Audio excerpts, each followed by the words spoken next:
الحمد لله وكفى وصلاة وسلاما على عباده الذين اصطفى. بتسأل عن الطريقة المثلى لعلاج الحسد. أولا نقول هناك الوقاية وهناك العلاج. الوقاية وهي ما تكون سابقة لوقوع الحسد. الوقاية أن نحافظ على الأوراد، أذكار الصباح، أذكار المساء، نحافظ على تلاوة القرآن، نحافظ على ذكر الله عز وجل، تحصينات وقل هو الله أحد والمعوذتين. أما إن وقع الحسد فإن الحسد موجود مذكور في القرآن ومذكور في السنة، والنبي عليه الصلاة والسلام فيما أخرجه الإمام مسلم صح عنه قوله: العين حق ولو كان شيء سابق القدر لسبقته العين، وإذا استغسلتم فاغسلوا. وعند أبي داود من رواية أم المؤمنين عائشة رضي الله عنها: كان يؤمر العائن فيتوضأ ثم يغتسل منه المعين. يعني ده في عهد الصحابة، في عهد سيدنا النبي صلى الله عليه وسلم حصل وحدث الحسد بين صحابيين كبيرين، بين سيدنا سهل بن حنيف وسيدنا عامر بن ربيعة. ومعنى ذلك أن الحسد قد يقع من الرجل الصالح.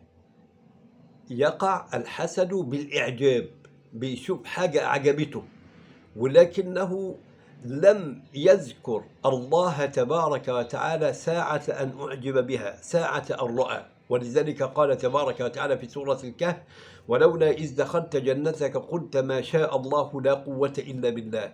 المفروض على الواحد مننا لو شاف حاجة تعجبه عشان ما يحسدش حد يقوم يقول إيه؟ ما شاء الله، تبارك الله، ربنا يبارك لك. وهكذا قال النبي عليه الصلاة والسلام: يعني على ما يقتل أحدكم أخاه، هل إذا رأيت ما يعجبك بركت، يعني قلت تبارك الله ما شاء الله، يبقى تخرج من هذا المأزق.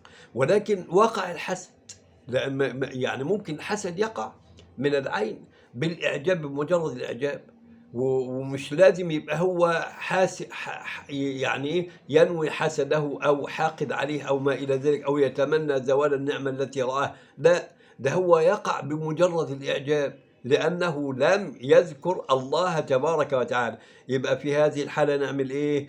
نأمر الحاسد أن يتوضأ ثم يؤخذ الماء فيصب، قيل صبة واحدة، من على الرأس، على الظهر، على جسد المحسود، يبرأ بإذن الله. نسأل الله تبارك وتعالى السلامة والوقاية، ونسأله تبارك وتعالى أن يبارك في الأمة، وأن يزيل وأن يطهر القلوب من الحسد والحقد والغل وكل ما هو من همزات الشياطين.